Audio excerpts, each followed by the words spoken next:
Olá, olá! Muito boa noite, gente. Vamos chegando, confirmem pra mim se o áudio tá chegando beleza pra vocês, se a conexão tá boa, como é que tá pra vocês aí? Oi, Lari, você conseguiu vir, meu amor, que coisa boa, que coisa boa. Bem-vinda! Giovana, Anne, seja bem-vinda, Joyce, Danilo. Sejam muito bem-vindos e hoje a gente vai falar sobre o quinto capítulo do livro Mulheres que Correm com os Lobos. Esse capítulo que traz informações muito importantes e é um capítulo extremamente profundo, né? Como todos os outros, mas esse em especial, por tratar de relacionamentos, ele traz uma densidade, uma complexidade maior. Então vamos esperar a Catiane vir pra cá, pra ver se ela chega, pra gente começar, né? A Catiane, ela tá comigo nesse projeto e a gente geralmente conta o conto pra vocês e depois a gente faz a análise. Lembrando que o livro, ele traz uma análise do ponto de vista da psicologia analítica e do Jung, né? Então, gente, vale a pena demais vocês conhecerem. Por favor, a leitura é indispensável. A gente faz essa análise aqui, mas a leitura dos contos, dos capítulos, é realmente muito rica e indispensável para vocês, tá? Para quem quiser, claro, se aprofundar nisso. Então vamos lá, a Catiane chegou.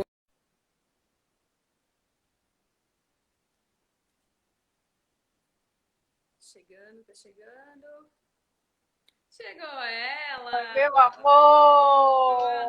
noite, boa Boa noite, amada. noite! Boa noite, meu bem. Como Tudo estamos jóia? aí nessa terça-feira? Né? Estamos vibrando no mesmo campo, né? Vi agora essa mensagem antes de entrar.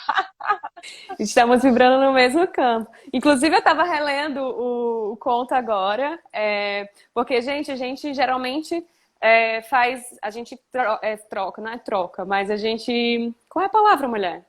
Que uma fala o conto numa live e a outra fala o conto na Isso. outra live. Mas eu fiz um comentário agora, porque quando eu vi sua mensagem, eu posso fazer também. Tá. Mas, a gente vai contando. Mas eu estava lendo o conto. Gente, quem leu o conto dessa semana? Alguém leu o conto dessa semana? Conta aqui pra gente. Boa noite, Álvaro, Noite! Daniela. Boa noite, boa noite. Aline. Muito bem. Quem leu? Marilda chegou também. Bem-vinda, Marilda. Eu posso contar, amada, posso contar. Tô aqui com ele fresquinho, Ah, que então acabei de ler. eu Então, bora vou me lá. aproveitar. Se aproveite. Então, gente, o conto, ele traz, fala da mulher esqueleto, né? Quem lê o conto aqui sabe do que a gente vai conversar. E como eu falei no início da live, ele trata especialmente de relacionamentos. Então, a gente tem conversado sobre os contos aqui e todos eles trazem informações importantes sobre a natureza instintiva da mulher, essa natureza selvagem da mulher, especialmente, mas que também se aplica aos homens. E esse conto traz principalmente os ciclos de vida, morte e vida que estão presentes nos nossos relacionamentos, que estão presentes na nossa vida. Então, basicamente, ele começa o conto falando que uma mulher, ela teve as suas mãos decapitadas, tirou essa mão aí, o pai dela, né? Isso. E jogou no mar. Porque ela fez alguma coisa que o pai não aprovou. E aí ela foi jogada no mar e tinha um determinado lugar em que os pescadores não costumavam pescar porque dizia que esse local era mal assombrado. E aí teve um pescador que um belo dia ele foi pescar nesse lugar. Era um pescador de longe, né? Ele não morava naquele local. E ele não sabia que aquele local ele era conhecido por ser um local mal assombrado. E aí, no fim, ele jogou a rede, e nessa rede ele pegou algo muito pesado e pensou, nossa, hoje eu consegui pescar algo muito, muito grande, oba, né? Aquela coisa, que o peixe é grande. E aí ele fez força para poder puxar a rede, fez força para puxar a rede, e quando ele viu o que veio na rede, foi a mulher esqueleto, né? Esse tesouro, e a gente vai falar do simbolismo que tem desse conto daqui a pouquinho. E aí ele se assustou muito, ele se assustou quando ele viu os crustáceos lá nos dentes de marfim, quando ele viu aquela arcada todinha, o esqueleto dela saindo do mar. E aí ele pegou e quis sair dali daquele local o mais rápido possível. E à medida que ele saía, a mulher esqueleto estava grudada na rede. Né? Então ele corria, ele saía, na verdade com o barco ainda estava no mar, e ela estava lá enganchada na rede e veio junto. E aí quando ele chegou na praia e ele começou a correr, ela veio atrás. Até que ele entrou no túnel, onde ele se sentia seguro e achou que estava seguro. Ele chegou lá, correu com muito medo, chegou lá e finalmente ele disse, nossa, consegui fugir. E aí, quando ele acendeu a lamparina, na verdade, o que ele viu a mulher esqueleto lá, que estava toda contorcida, que estava com os ossos todos fora do lugar. E aí ele teve um ímpeto, né, de ajudar essa mulher esqueleto, esse esqueleto que estava lá, tirando a perna que estava enganchada no pescoço, colocando o ossinho em cada lugar. E aí chegou a noite, durante a noite ele sempre estava lá olhando para a mulher, então apesar do medo, apesar daquela resistência que ele estava enfrentando, ele estava ali junto com essa mulher esqueleto e foi dormir. E durante o sono, uma lágrima desceu, né, dos olhos dele e a mulher esqueleto chegou perto e sentiu uma sede imensa e bebeu dessa lágrima. E quando ela bebeu dessa lágrima, que foi como um rio para ela saciou a sua sede, a sede dela, né? E ela teve um impulso também de pegar o coração, de deitar perto do homem, do pescador, e pegar o coração dele. Ela pegou o coração dele e começou a bater tambor. E aí, quando ela começou a bater tambor com o coração, ela começou a proclamar, né, a pedir, né, carne e olhos e corpo suficiente para que ela pudesse viver. E depois disso, ela deitou-se ao lado do pescador e eles dormiram juntos, o corpo da mulher esqueleto coladinho com o corpo do pescador. E a lenda, no final, depois eles contam, né, e tem várias versões, contam que eles nunca mais foram vistos, nem o pescador, nem a mulher esqueleto, que agora já tinha um corpo físico, né, de carne, de pele, de cabelos, de olhos, de seios, de tudo. Então, basicamente, esse é o conto da mulher esqueleto. Não sei se vocês já leram ou não, mas é importante que vocês, por favor, façam a leitura.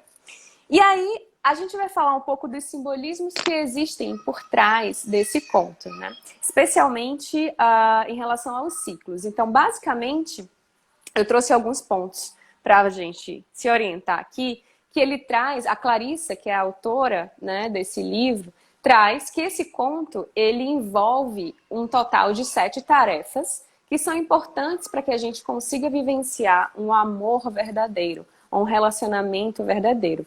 Essas 7 tarefas, elas se dividem em 2 fases, que seriam as primeiras fases do amor e as fases posteriores do amor. E aí eu enumerei aqui, só para a gente ter uma ideia do que a gente vai falar, que fala o seguinte: as primeiras fases do amor envolvem a descoberta acidental do tesouro, envolve a perseguição e a tentativa de se ocultar, envolve o desembaraçamento do esqueleto, o sono da confiança, a doação da lágrima. E aí as fases posteriores do amor envolvem o coração como o tambor e o canto para criar a vida, a dança do corpo e da alma.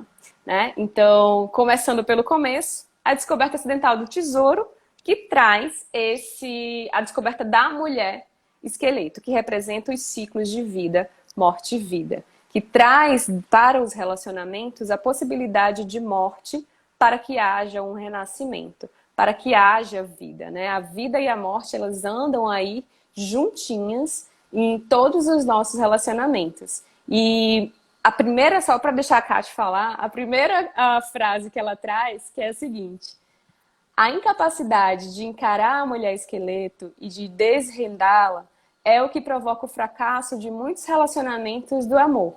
Para amar, é preciso não só ser forte, mas também ser sábio. A força vem do espírito, a sabedoria da mulher esqueleto. Boa noite, Catiane Loureiro. Mas eu tô amando ouvir você falar, meu bem. Isso porque ela me falou antes que ela estava introspectiva. E a introspecção dela é tudo isso, né? Nós duas, né? Nós duas estamos introspectivas, Não, mas mas assim, a hoje, gente... mas hoje o meu é real mesmo. Vamos ver, vamos ver. Nossa, esse conto, né? Eu tô achando muito maravilhoso tá relendo todos eles. E eu lembro exatamente daquela frase conhecida na Gestalt, né? Que ninguém toma banho no mesmo rio duas vezes, porque o rio tá Nunca. diferente e a gente também.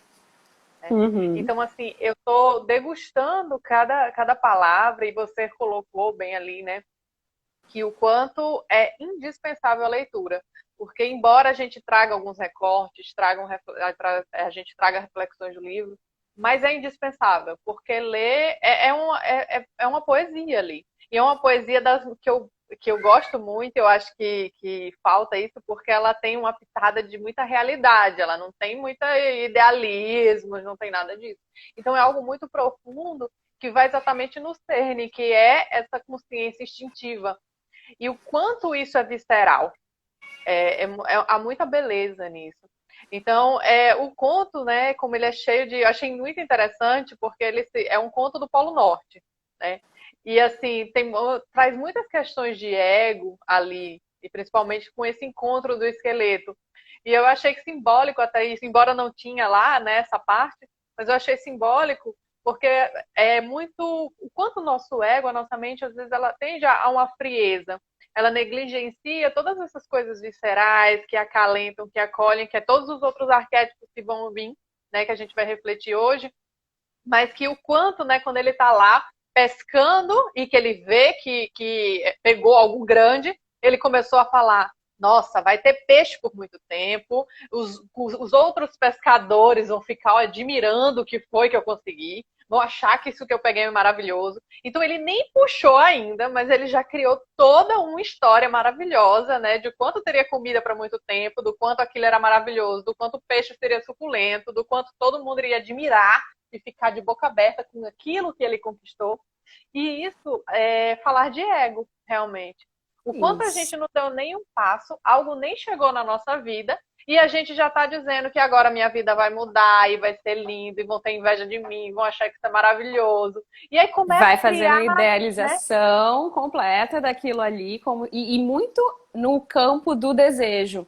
Não só, não da necessidade instintiva, mas do que eu quero que seja, não é? Ele traz isso nessa perspectiva do pegar a quantidade. Oh, meu Deus, vai ter peixe para todo mundo, e olha que tamanho desse pescado. Vai lá, vai lá. E vão me achar assim maravilhoso, vão ter inveja do que eu peguei, né? Então isso é muito próprio do ego. E na hora que ele se depara com aquele que foi realmente um tesouro lá, estava lá não sei quanto tempo imerso, né? E interessante porque as águas, né, e profundas, a água está muito ligada exatamente com emoção.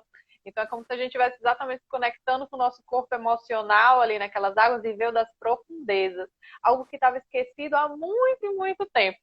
Então, na hora que aqueles ossos chegam na superfície, ele se assusta e empurra ele, né, que fica preso na proa junto com o fio da vara de pescar, e acompanha ele. E aí ele sai correndo e aquele negócio dele. E aí também é interessante, porque ele sai das águas, então é quando a gente sai, né, do nosso emocional, mas ele vai para o físico. E ele Uhum. continua fugindo, e aquela caveira, aquele osso correndo atrás dele, porque estava preso. Porque ele saiu do barco, pegou a vara e saiu, e não percebeu que aquela caveira estava presa. E aí é muito doido, porque o que a nossa mente faz com a gente quando a gente acha que ela cria coisas.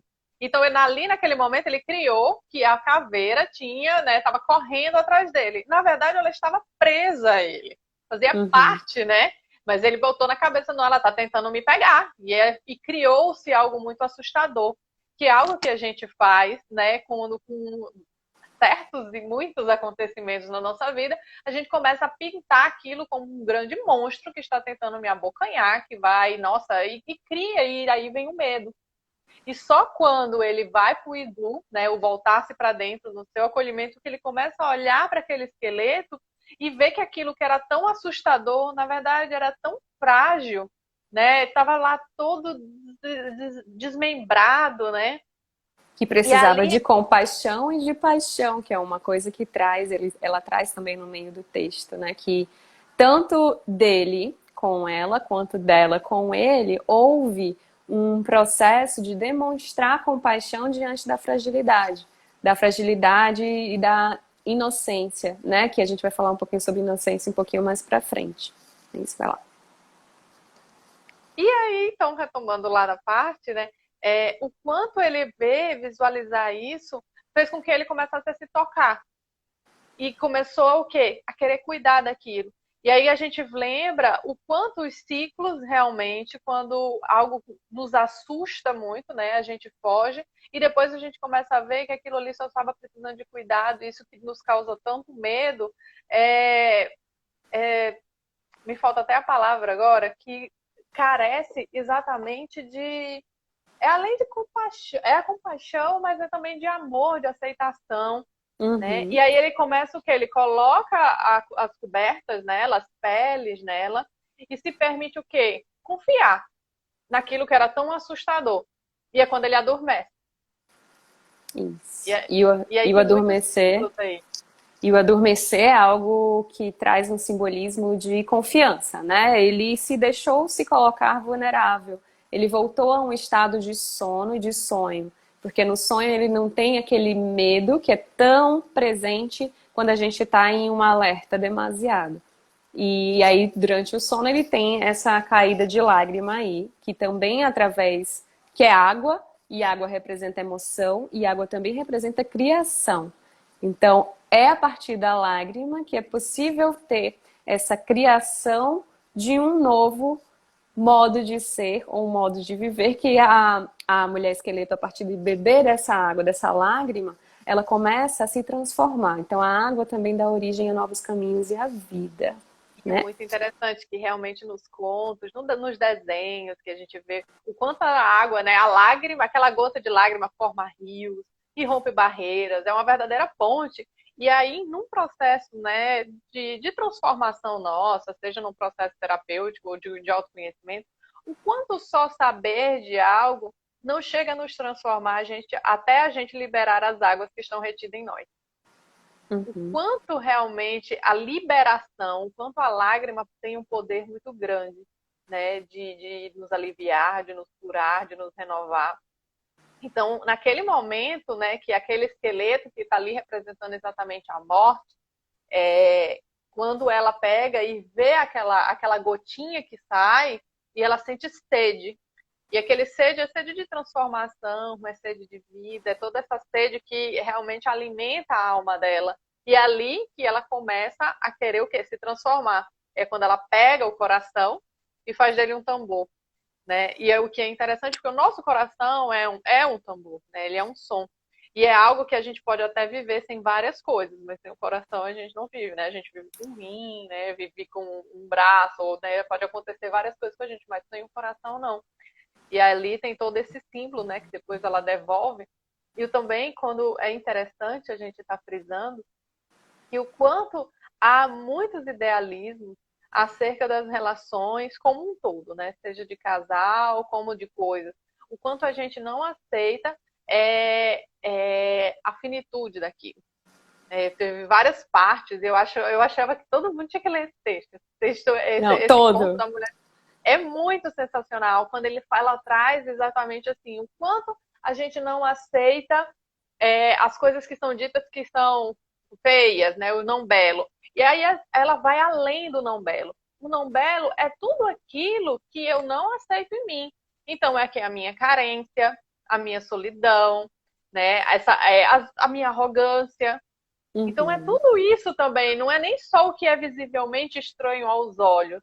É tudo que eu renego. E o quanto um relacionamento, quando ele está exatamente naquela fase inicial de projeções, de dizer que vai ser lindo e que vai ser perfeito, e eu quero que seja sempre perfeito, não pode ter dificuldade, e eu não aceito ver o quê? O A esqueleto. morte. a morte, né? Que é tão necessária. Então, ela começa falando na análise desse conto o quão, especialmente nos casais modernos, nos relacionamentos modernos, a gente tem vivido, e aí eu já trago o Bauman também que fala isso, né? Amores líquidos e relacionamentos líquidos, no sentido de descartáveis, porque não existe uma profundidade. Existe, na verdade, uma busca hedônica de prazer. Eu quero ter prazer, eu quero suprir a minha necessidade de ter uma companhia, porque a minha própria companhia não me é agradável, eu não me aceito. Então aí eu busco o outro para sanar essa necessidade que eu tenho. E aí, quando o outro começa a sair dos ideais que nós colocamos, né, para aquele perfeito, aquela pessoa perfeita sem defeitos, aquele relacionamento que vai ser sempre felicidade, aqueles felizes para sempre, né, e tem que ser felizes para sempre. Quando a gente vê que, na verdade, um relacionamento envolve também o encarar da morte dessa idealização, da morte da necessidade de que o outro vai te suprir, né? Porque a gente traz essa necessidade como se o outro tivesse que nos fazer feliz. A gente coloca a responsabilização no outro para que o outro sempre faça alguma coisa, e é o outro que nos chateia, é o outro que nos magoa, é o outro que tem que fazer alguma coisa. Então, quando a gente começa a enxergar que o outro ele não está dentro dos nossos ideais, a maior parte das pessoas dentro do relacionamento dito moderno ou líquido sai, né? Não quer, não quero, não quero, e aí começa a ter várias Não quero, se não justificativas for para para ser do isso. meu jeito, não adianta, não preciso disso. Isso, Né? E isso. assim, é muito interessante porque isso acontece no trabalho da gente, a gente vai, troca no trabalho, e quando está lá, começa a acontecer exatamente os ciclos de vida, morte e vida, começa a surgir as dificuldades, aquilo que eu não aceito, esse trabalho não é para mim, então eu tenho que trocar de trabalho, né? Isso aqui não presta, é meu chefe, né? Sempre alguma situação. E o quanto já exatamente a importância da gente olhar para isso, porque são idealizações, são coisas irreais que a gente busca e se alimenta disso. E aí por isso que Uhum. no conto a mulher esqueleto está lá esquecida por anos e anos e anos aonde? Nas profundezas já onde do nosso próprio corpo emocional, porque a gente não quer ver. E quando isso Uhum. aparece para a gente foge. E foge muito. O que acontece quanto mais a gente foge, mais o negócio vem atrás da gente. Isso serve para várias coisas. Em termos de relacionamento, a gente escuta muito isso. Aquela pessoa que normalmente não quer, não quer, não quer, eu não quero sentir nada, não quer. Quando ela vê, ela se vê enrascada, né? Igual né, essa linha da vara de pescar. Né? E aquele Uhum. esqueleto, nossa, mas por que eu estou aqui? Eu não estou entendendo por que isso veio. E é interessante que ela traz uma hora, né? Que ela traz a frase que quando o aluno está pronto, o professor aparece. Né? Isso. Foi Isso, muito lindo. lindo, lindo, lindo, né? E outra, não é o ego que chama, é a Não é alma. o Quando a ego. Isso, alma chama, o professor ou o mestre, ele mestre. vem. Porque se Então, fosse o muitas. ego, realmente não ia aparecer mesmo nunca, né? Como ela Não. bem frisa, não apareceria, porque o ego nunca vai estar né, satisfeito e ele não está pronto, realmente. Mas quando a alma Isso. está pronta, o seu ego pode ter toda a resistência do mundo. Aquele esqueleto vai correr atrás de você e você vai se ver lá enrascado nele, né? Então Uhum. é de muita beleza. Esse conto é muito profundo, é muito romântico no nível profundo, né? Não no nível superficial. Que faz a gente Isso. refletir em quantas situações da vida se há esse alimento da superficialidade, né, em detrimento da profundeza, e o quanto a gente não vai a fundo e depois se queixa porque as coisas não acontecem na nossa vida e não estão do jeito que a gente gostaria de que estivessem, que nunca vai estar. Por quê? Porque eu não aceito os ciclos de morte. E eu acho que a gente está fazendo esse momento, né, de releitura de um livro que traz tanto sobre morte, em um período que sim, a gente está vivenciando com muito mais força o quê? Morte. Morte de Isso. padrões, morte física, sim, de situações, de relações. Então, todo mundo está vivendo a morte de uma maneira muito mais presente, né, do que há pouco tempo atrás, né? Então, isso é muito forte e fala justamente de aceitar e olhar para aquilo, né? E quando ele viu, né, naquele esqueleto como algo tão assustador, e depois quando ele começou a ver de perto, ela lá toda, né, bagunçada, desmontada, ele começou a ter essa compaixão. E o quanto a gente tende a associar mesmo a morte como uma coisa muito horrorosa que está vindo aqui para nos destruir, mas é muito mais além do que isso. É também um símbolo de compaixão para o sofrimento, para algo que precisa morrer, para algo que precisa ser renovado. E isso está aqui presente. O quanto de relações realmente terminam por eu não querer aceitar esse lado da morte do relacionamento. Porque eu não quero aceitar olhar para isso. E aí as relações realmente, como o Bauman bem traz, um amor líquido, elas não tendem a ir para frente. Mas não vai ser essa, não vai ser nenhuma. Você vai trocar sempre de pessoas e vai ficar sempre naquela aspiração hormonal, digamos assim. Prazer, Isso. prazer, prazer. O prazer, né? A todo custo. Não quer sofrer de jeito nenhum. E ali fala da importância do nosso movimento de olhar para isso. E é interessante porque quando a nível de ego, a gente fala do movimento que as coisas vão chegar prontas para mim, eu não vou ter esforço de nada. E a gente insiste em querer acreditar nisso, que embora lá no fundo a gente sabe que tudo para dar uma satisfação mesmo, precisa do quê? De investimento, de energia, de tempo, de dedicação, o ego ainda acredita que não. Eu não tenho que fazer nada, que as coisas vão chegar a mim. Esse negócio tá dando muito trabalho, acaba, corta, sai, sabe? Cancela, né? Que é a moda agora, cancela. E a gente está falando, esse conto, ele traz justamente, não, olha para isso, alimenta isso, que traz exatamente a questão do alimento, olhe, né? Esses instintos que a gente traz, né, do livro inteiro, né, dessa natureza, ele fala justamente do nosso movimento de adentrar nessa mata que vai nos causar medo, sim, que vai ser assustador, sim, mas o quanto isso é visceral, isso nos alimenta, nos deixa, nos torna inteiros e maduros a ponto de aceitar todos os ciclos da vida. A vida e a morte, né, o bonito e o feio, e o quanto isso é muito mais real, isso nos ancora, nos sustenta.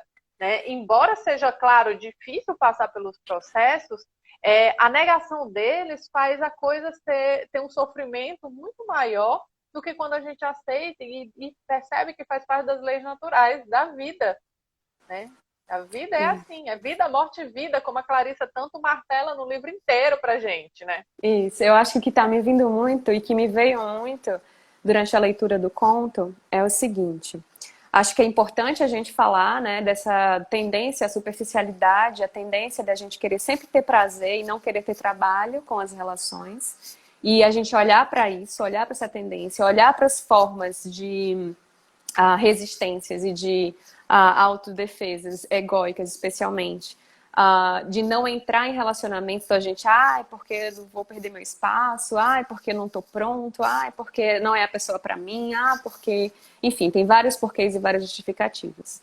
Eu acho que isso é importante. Mas, essencialmente, o que, lendo ao longo do livro, assim, me veio muito é que é preciso que a gente olhe com muito carinho para esses relacionamentos, para relacionamento amoroso, relacionamento familiar, relacionamento de trabalho, né? E sentir, na verdade, o instinto, porque todo o livro traz essa questão de se conectar com a nossa natureza instintiva. E é se conectando com a nossa natureza instintiva, com o arquétipo da mulher selvagem, que a gente vai, de fato, conseguir saber, né, não com palavras prontas, não com frases ditas completamente guiadas, mas através desse instinto visceral, a gente vai conseguir saber se ali é válido de continuidade, se ali é um lugar que existe espaço passível de amor e construção, não de supressão e não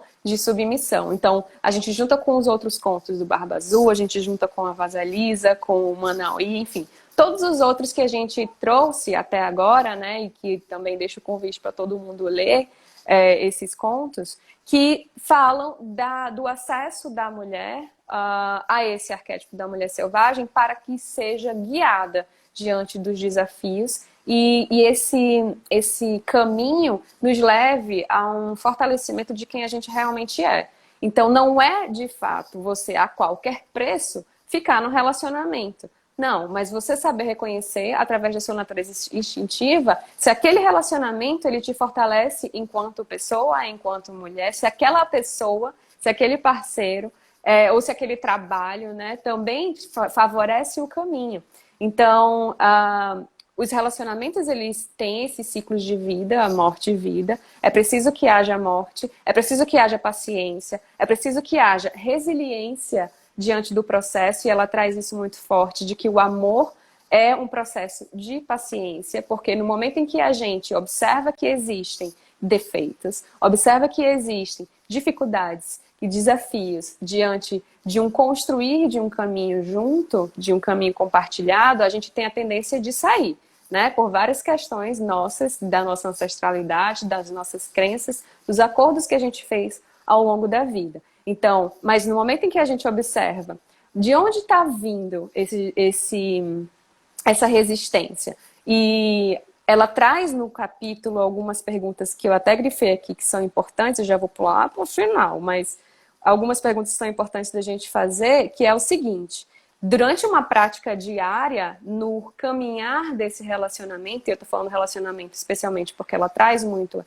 essa questão do relacionar-se com a outra pessoa, é importante exercitar uma prática de meditação diária no sentido de desenvolver e de compreender essa natureza de aceitação da vida, morte e vida, dos ciclos, né? Deixar morrer para que algo possa nascer. Deixar morrer o quê? Deixar morrer as expectativas, deixar morrer as ideias, ideais que a gente vai transformando, as ilusões, a voracidade de querer tudo, de querer tudo sempre lindo, né? E de querer tudo permanente. Então, deixar morrer tudo isso para que haja uma possibilidade de amar genuinamente, né? Incondicionalmente.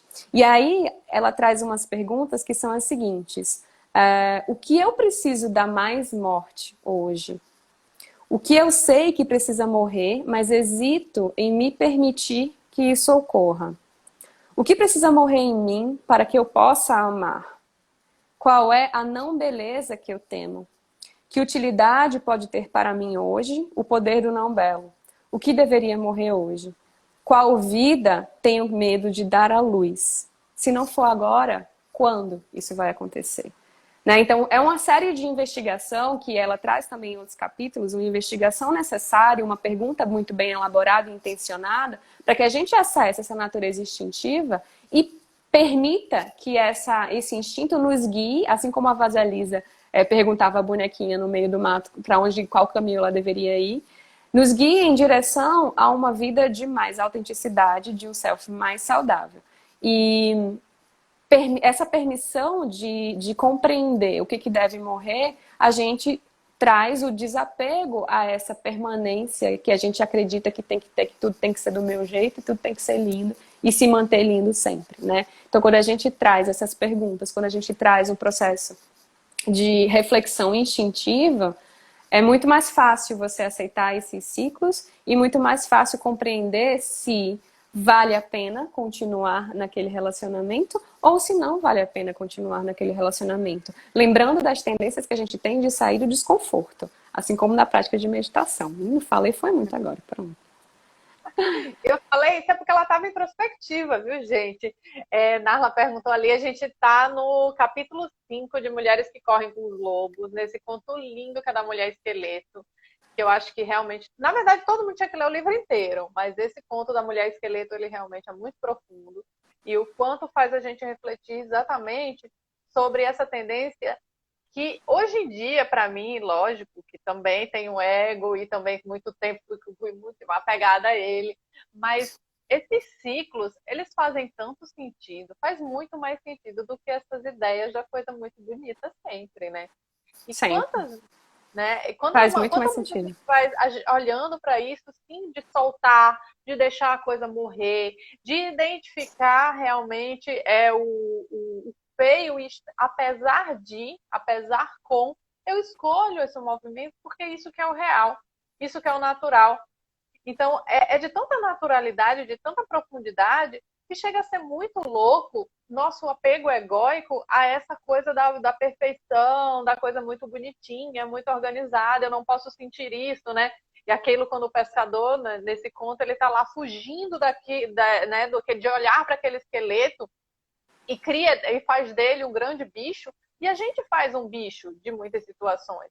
A gente faz com que a situação do nosso trabalho seja monstruosa, ou do nosso relacionamento seja também, ou da situação agora que estamos vivenciando também seja. E a gente não vê a coisa como um ciclo natural da vida, que movimentos estão acontecendo, né? Tanto para renascer, mas também para morrer, para finalizar um ciclo.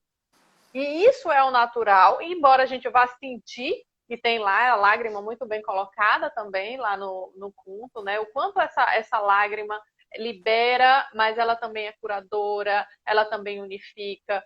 E o quanto, né, eles, quanto um casal, o quanto é necessário que essa entrega para poder a coisa ganhar uma profundidade muito maior. É necessário uma confiança, um olhar para isso que eu desgosto, e apesar disso que eu desgosto, eu escolho estar com. Né?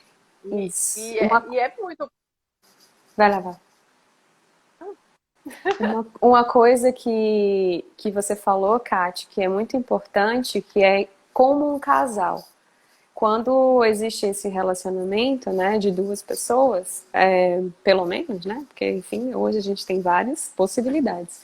Mas quando existe um relacionamento onde duas pessoas estão ali, é preciso que as duas pessoas entrem num processo de reconhecimento das próprias feridas. E a lágrima também vem como um entrar em contato com as nossas feridas. E não é só uma pessoa que deve fazer isso, as duas pessoas devem fazer isso. Porque a lágrima, ela é uma representação, né, no conto, de novos caminhos de transformação e de compaixão com si, consigo mesmo e com o outro. E a partir desse entrar em contato com as próprias feridas, a gente começa a entender as nossas próprias resistências de se entregar em um relacionamento. E a partir desse entrar em contato, dessa lágrima, ela traz uma frase que eu achei incrível, que é: somos nosso próprio remédio, nossa própria cura. Não usamos o outro e não devemos usar o outro como um analgésico ou como um remédio. Então é a partir do entrar em contato com as nossas próprias feridas que a gente se cura. E a partir desse se curar, que a gente para muitas vezes de projetar também no outro uma necessidade, uma idealização que nunca vai ser suprida, porque isso está sendo feito de um ponto de vista egóico, de muito medo de entrar em contato com a sua própria essência, de muito medo da mudança. Então, a lágrima, né, e a lágrima marca, o choro marca muitas transformações e muita morte, porque é você entrando em contato com a sua vulnerabilidade, com a dor, e tá tudo bem. Entre em contato com isso, deixe isso sair e formar novos caminhos, porque a água traz isso. A lágrima traz essa possibilidade de transformação quando a gente traz compaixão, quando a gente traz uma abertura, né, para entrar em contato com isso de forma gentil, não de forma julgadora, mas de forma gentil. Que coisa linda! Veio aqui um negócio maravilhoso. Que coisa linda, é muita beleza nisso, e a gente vê justamente, né, pegando um ganchinho com um processo terapêutico, como é comum o início de terapia, eu fiz muito isso na minha própria terapia, eu queria que o outro, né, o meu terapeuta, fosse me falar coisas que iriam me curar. E eu tinha muito medo durante a terapia, justamente de quê? De sentir. Então, quando ele começava, o terapeuta começa a devolver e começa a sentir, eu já fico querendo que a sessão acabe, eu quero que eu não gosto porque eu queria as respostas, ele tinha que me dizer o que era, o que eu tinha que fazer, um tutorial, isso é muito próprio do ego. E uma receitinha, né? A receitinha, e o quando eu não queria estar sentindo nada. E era justamente o quê? Esse processo do voltar-se para dentro que vai fazer com que a gente se cure. Então, a cura veio num acesso a esse corpo emocional, através de um processo com um monte de resistência, onde eu ficava irritada com o terapeuta porque não estava me dando a resposta. E tem muita gente que fala isso: eu não quero ir para o psicólogo, porque ele fica o tempo inteiro calado, devolvendo os negócios pra gente. Perguntando o que você acha sobre isso? O que você sente com isso? Aham. E porque aquele espaço é o espaço para a gente entrar em contato conosco. E ele se torna, assim, por vezes, assustador, desconfortável, porque é difícil entrar nessas águas, é difícil botar para fora, né? Tanta coisa aqui já retida, parada por tanto tempo, né? Tantos padrões que às vezes não são nem só nossos, né? Muitas vezes não são só nossos, na verdade, né? De todo um coletivo, de toda uma família, de tantas crenças. E aí diz isso, que a cura vem de dentro. Então, o quanto é desafiador, mas ao mesmo tempo é libertador, né? Então, esse processo de desaguar, ele é muito profundo, é muito difícil realmente, mas é onde a gente vai encontrar a nossa cura, é a chave aí. Isso. E ela fala o seguinte: quando o homem verte a lágrima, e aqui a gente fala como homem e mulher, gente, mas quando o homem, espécie, né? Quando o homem verte a lágrima, é que ele se deparou com a própria dor. E ele a reconhece ao tocá-la. Ele percebe como sua vida foi vivida de forma protegida em virtude do ferimento. Percebe tudo o que perdeu na vida devido ao ferimento. Vê como cerceou seu amor à vida, a si mesmo e ao outro. Então, vamos entrar em contato, né, gente? A gente vai ter resistência e vai ter medo, mas é através de eu entrar em contato com essas resistências, através de entrar em contato com essas dores que a gente consegue ressignificar e se expandir e transformar a nossa relação conosco e com o outro. Faz sentido para vocês, gente? Se faz sentido para vocês, ó, dá aqui um coraçãozinho pra gente, comenta aqui pra gente. E acho importante falar do tambor, né, também, Kati? Sim. Quer falar do tambor? Você tá falando tão linda hoje que eu tô amando te ouvir. O coração, o que acontece? A mulher esqueleto, ela pega o coração do pescador e começa a tocar como se fosse um tambor. O coração, em vários mitos e nas sabedorias antigas, né, nas civilizações antigas, no Antigo Egito, por exemplo, o coração ele é a sabedoria, não é a mente, não é a racionalidade. Então, o caminho para a essência, o caminho para a sabedoria é o caminho do coração. O coração é a própria fisiologia, a própria psicologia do nosso ser. E o tambor, tocar o tambor, significa fazer uma música, e muitos rituais envolvem música, envolve dança, envolve vida, porque isso também significa vida, ou seja, seria uma criação de vida através do toque do coração, através do caminho do coração, o caminho do cardíaco. E ela, quando começa a tocar esse tambor, né, ela começa a entoar também, pedir, né, a carne, cabelos, seios, e aí começa a se criar a vida. Então, se a gente traz uma reflexão para como a gente tem vivido atualmente, o caminho do coração, acho que a partir especialmente dessa pandemia, as pessoas estão começando a encontrar esse caminho, a reencontrar esse caminho tão necessário, a olhar para as nossas sombras, a olhar para as nossas dificuldades com mais carinho, a entender que é pelo amor e é pelo coração que a gente encontra a nossa sabedoria, que a gente encontra a nossa, que faz possível uma vida mais autêntica, que faz possível uma vida mais presente e mais feliz, não através de tantos julgamentos. Claro, a nossa racionalidade é extremamente importante, porém, é o coração que vai trazer a sabedoria e é através dele que a gente se conecta com o nosso instinto também. Então, a gente tem grandes dificuldades de se conectar com esse coração por achar que as emoções nos tornam vulneráveis. Só que, na verdade, gente, qual é o problema de ser vulnerável? Qual é o medo de ser vulnerável? Por que a gente tem esse medo? É uma construção de muitos anos. Mas a gente pode começar a desconstruir esse medo do sentir, esse medo das emoções, através desse olhar com muito amor, com muito carinho, esse olhar pelo caminho do coração. Retornar ao coração para que a gente acesse a nossa sabedoria mais instintiva. Faz sentido, gente, para vocês? Que coisa mais linda. Te amo, minha Doc. Você vai falando e eu vou vendo, sentindo daqui, né, o que é falar realmente com o coração. E assim, é tão, tão interessante, porque o que é o falar com o coração? É falar com a alma, é falar com a nossa real natureza, é falar exatamente com a fonte, né? E o quanto, claro, é essencial o ego, a nossa mente, sim, mas só ela fica seco, fica oco. É exatamente quando a gente tá só nela que a gente fica querendo dizer que a vida tá linda, tá perfeita, tá maravilhosa, mas não é verdade, é mentira. E a gente sente um monte de coisas e vai atrás de quê? De muitas fugas, através de compulsões, de muitas anestesias, através muito do outro, do voltar-se sempre para fora e não para dentro. Então, isso que a mente diz que é tão real e tão maravilhosa, é, na verdade, um lugar muito desconfortável, né? E o quanto isso que ficou sendo julgado como fraqueza, que é a vulnerabilidade, é onde encontra exatamente nossa força. Então, como é importante esse casamento, como no conto anterior, né, do Manauí, o quanto é importante a gente fazer esse casamento para o quê? Nos sentirmos inteiros e conectados. Então, é de muita beleza. É justamente acessar, sim, esse corpo emocional tão negligenciado e tão sofrido que fica somatizando através de doenças e situações na nossa vida, padrões que se repetem, e a gente não sabe por que está acontecendo isso. Né? Então é de muita riqueza, exatamente, né? Lembrando até dos nossos próprios chakras, né? Do nosso, que é o nosso corpo energético que anima o físico, o quanto é exatamente o cardíaco que é a ponte do quê? Da existência que está embaixo com a transcendência que está em cima. O quanto a gente precisa desse alinhamento para poder nos movimentar. Eu vim de uma. Eu estou até mais introspectiva hoje, né? Como eu falei no início, eu vim de um momento Estamos, né? agora de uma. Você não está aparecendo.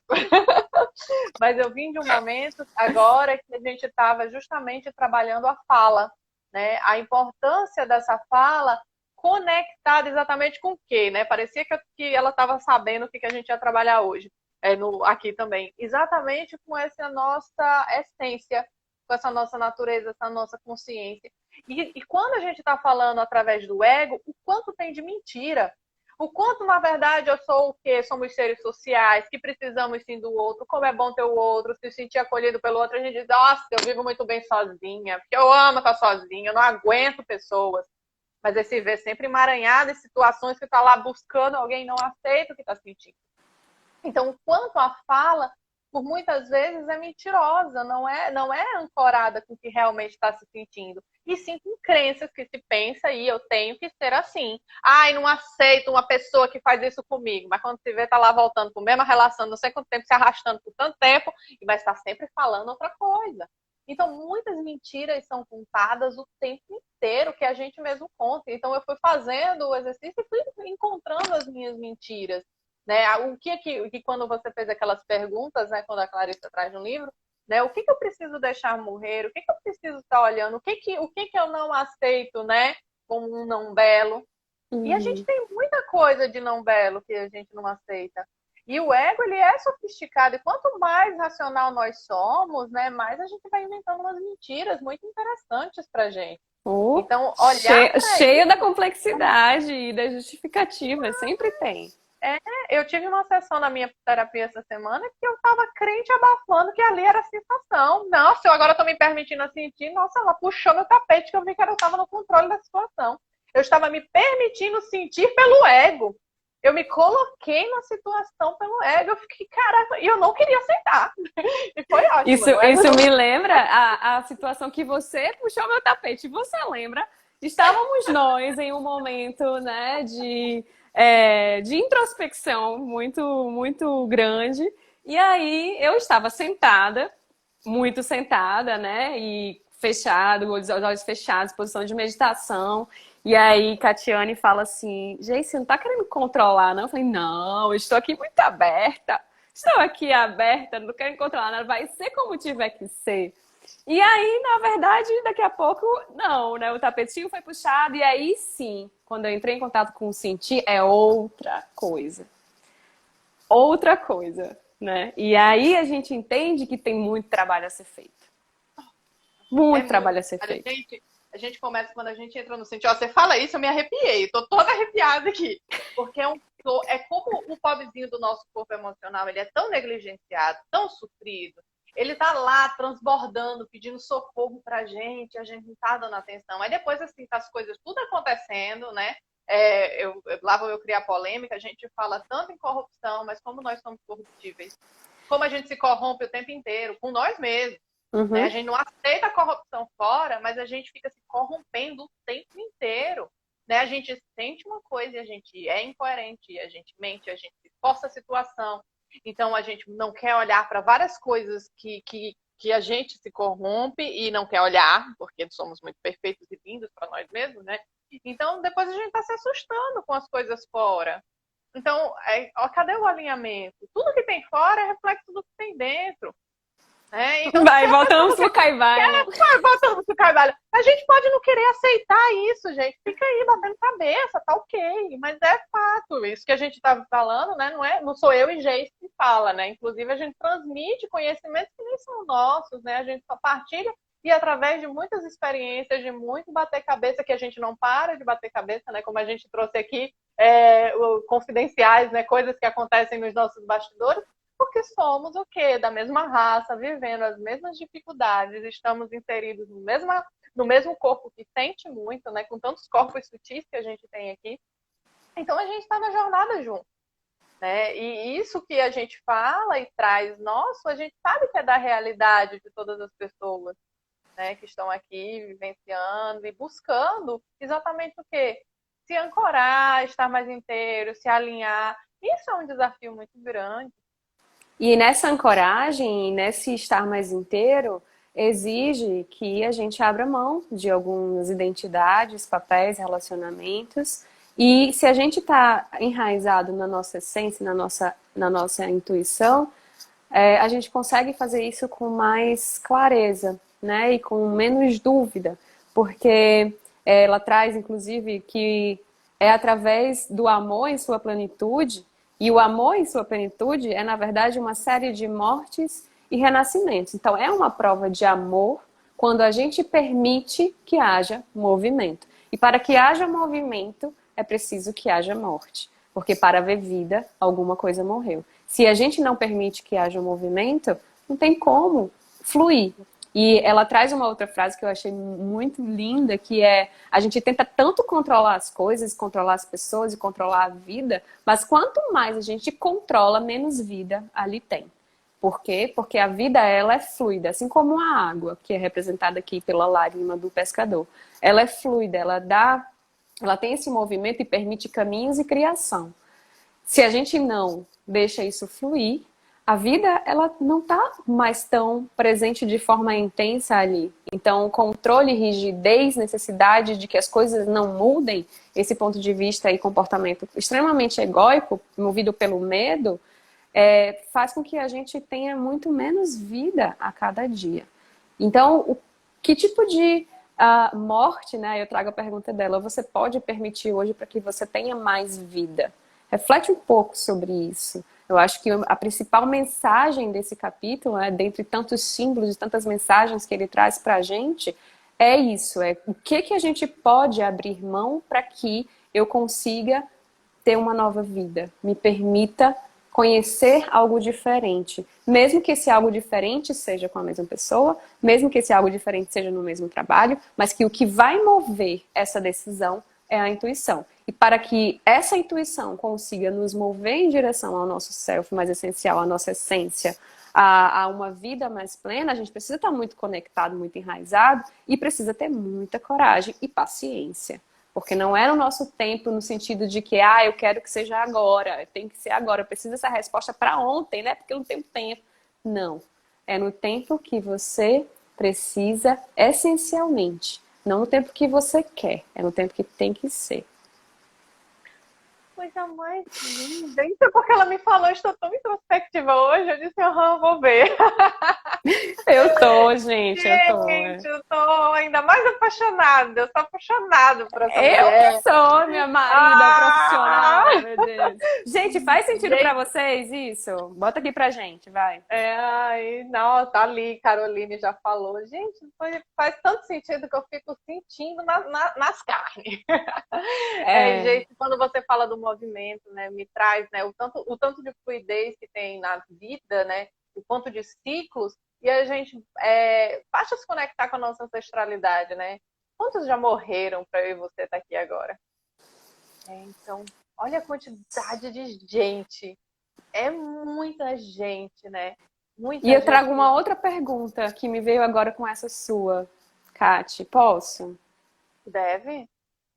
Como você pode honrar essas pessoas que já passaram aqui para que nós estejamos aqui? Qual tipo de morte e vida você pode dar margem a acontecer para honrar todas essas pessoas que fizeram tanto e passaram tanto para que você tivesse a possibilidade de existência nesse momento? Gente, é tão forte falar desse campo ancestral, né? Eu, pelo menos, não sei quem está ouvindo, mas eu me arrepio inteira e a gente trabalha muito isso, né, em terapia, tanto nas nossas próprias quanto também com os outros, porque somos um grande coletivo. Ela traz um dos contos, né, um conto dentro desse conto, exatamente falando de, não vou lembrar do nome dele, mas faz parte dos vários contos de Heráclito, ele tem vários contos dele na mitologia. E aí um cara de um nome bem diferente, ele sofreu um ferimento muito feio no pé, e aquele negócio ficou muito fétido, né? Fedendo demais, e foi uma coisa assim tão horrorosa que a galera largou, a galera que viajava com ele, largou ele, disse, nossa, deixa esse cara aí, ele vai morrer aí nessa ilha podre, aquele negócio horroroso no pé dele. E aí foi algo que foi aumentando tanto que o fedor ficou nessa ilha inteira. Só que ele tinha ganhado de Heráclito um arco e flecha, muito sensacional, e chegou um navio lá e disse, ai, vamos lá roubar aquele arco e flecha daquele cara.